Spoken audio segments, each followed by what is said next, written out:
Salam untuk kita semuanya. Kami akan mempresentasikan hasil diskusi kami mengenai backdoor dan rootkit Netcats. Perkenalkan anggota kelompok kami, saya sendiri Febrianis Ringo-Ringo, Awit Hutabalian, dan Marlise Sitorus. Next. Topik utama yang akan kami bahas yaitu apa itu backdoor, fungsi dari backdoor, mengapa backdoor berbahaya, bagaimana cara menghindari backdoor, jenis-jenis backdoor, dan langkah-langkah praktikum. Lalu, rootkit netcache menyebarkan dan mendeteksi rootkit, mempertahankan akses dengan backdoor dan rootkit, mendeteksi instruksi sistem, kemudian langkah-langkah praktikum rootkit dengan menggunakan kurootkit dan rootkit instruksi sistem. Baiklah, yang pertama, apa itu backdoor? Backdoor merupakan perangkat lunak yang berfungsi untuk mengakses sebuah server, website, software, maupun sistem komputer tanpa harus melalui proses autentikasi. Backdoor atau pintu belakang dalam keamanan sistem komputer menginstal Trojan horse merujuk kepada mekanisme yang dapat digunakan untuk mengakses sistem aplikasi atau jaringan. Selain dari mekanisme yang umum digunakan melalui proses login ataupun proses autentikasi lainnya disebut juga sebagai backdoor. Selanjutnya, backdoor yang sebelumnya menjadi solusi saat ini menjadi salah satu celah yang digunakan mengambil akses sistem secara paksa. Backdoor disisipkan ke dalam kode sistem maupun sebuah program secara diam-diam sehingga pengguna tidak mengetahui ada backdoor pada sistemnya. Akibatnya, pembuat backdoor tidak dapat masuk dan mendapatkan akses ke dalam sistem pengguna, bahkan dapat mengakses keseluruhan sistem. Fungsi backdoor. Fungsi backdoor yang paling banyak digunakan yaitu untuk masuk ke dalam sistem tanpa harus melewati mekanisme autentikasi. Fungsi ini banyak digunakan oleh programmer untuk masuk ke dalam sistem yang mereka kembangkan dikarenakan pada sistem yang sedang dalam proses perkembangan terdapat masih banyak masalah seperti berhenti secara tiba-tiba dan mendapatkan bug lainnya. Fungsi backdoor lainnya yaitu yang pertama mengambil hak akses website, yang kedua mengambil hak akses server komputer. Yang selanjutnya adalah mengapa backdoor berbahaya. Serangan DDoS atau Distributed Denial of Service. Salah satu ancaman yang paling serius adalah serangan DDoS atau Distributed Denial of Service.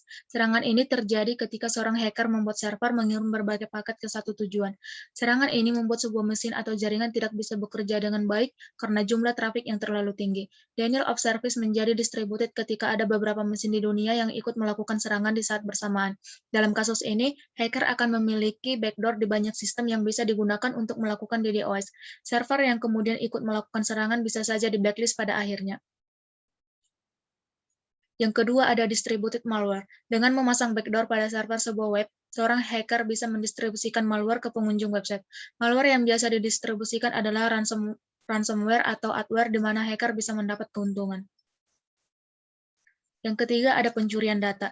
Ini adalah bahaya backdoor yang paling sering dibahas. Dalam hal ini, backdoor akan menjadi cara bagi hacker untuk mengakses server web dari satu waktu ke waktu untuk mencuri informasi penting dari server, seperti data pelanggan atau menggunakan server sebagai titik putar untuk mencuri dari jaringan yang berdekatan.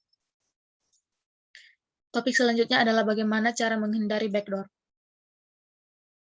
Yang pertama adalah mengaktifkan firewall untuk mencegah backdoor. Dengan mengaktifkan firewall website baik maupun device, maka akan memblok unauthorized user atau user tanpa izin agar mereka tidak bisa mengambil data dari website dan device. Yang kedua adalah hati-hati dengan software open source.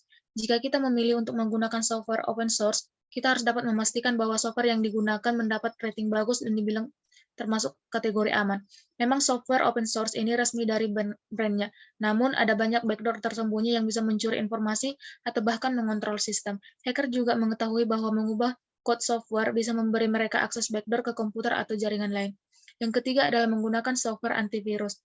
Kita harus dapat memastikan bahwa antivirus sudah terupdate ke versi terbaru. Selain itu, dapat juga memastikan bahwa sistem operasi komputer serta program-program yang ada di laptop sudah terupdate ke versi terbaru. Dengan begitu, mereka dapat menghindar dari serangan.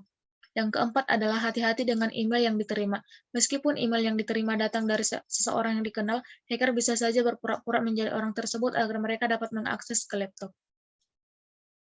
Selanjutnya adalah jenis-jenis backdoor. Jenis-jenis backdoor. Yang pertama adalah web shell backdoor. Shell backdoor merupakan cara memperoleh backdoor dengan menggunakan web shell.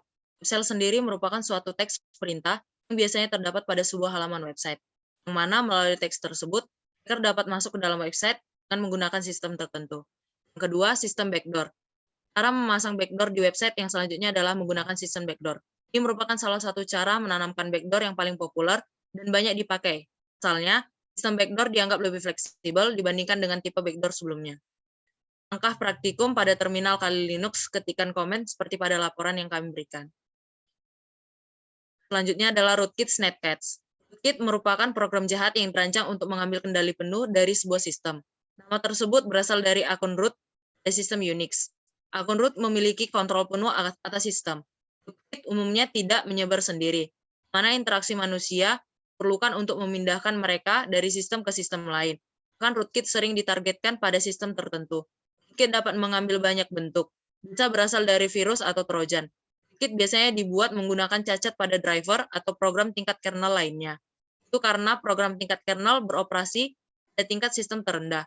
Karena itu memiliki tingkat akses terdalam sistem. Rootkit mencoba menyembunyikan keberadaannya di sistem target.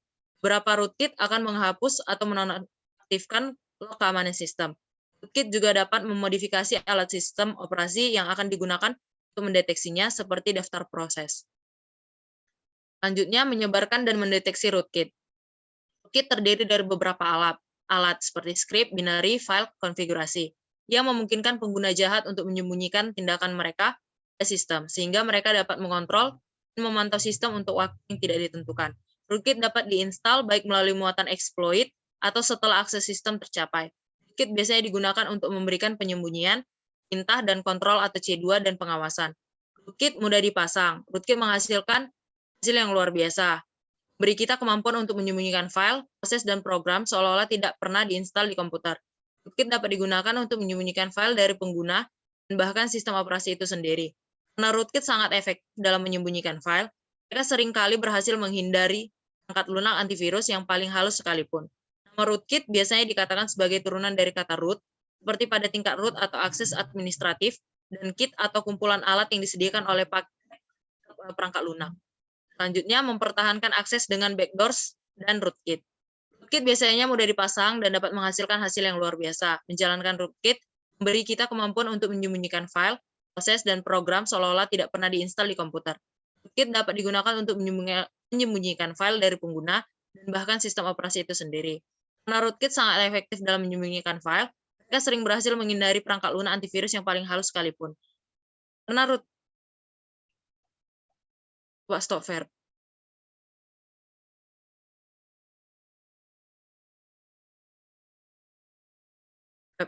Stop.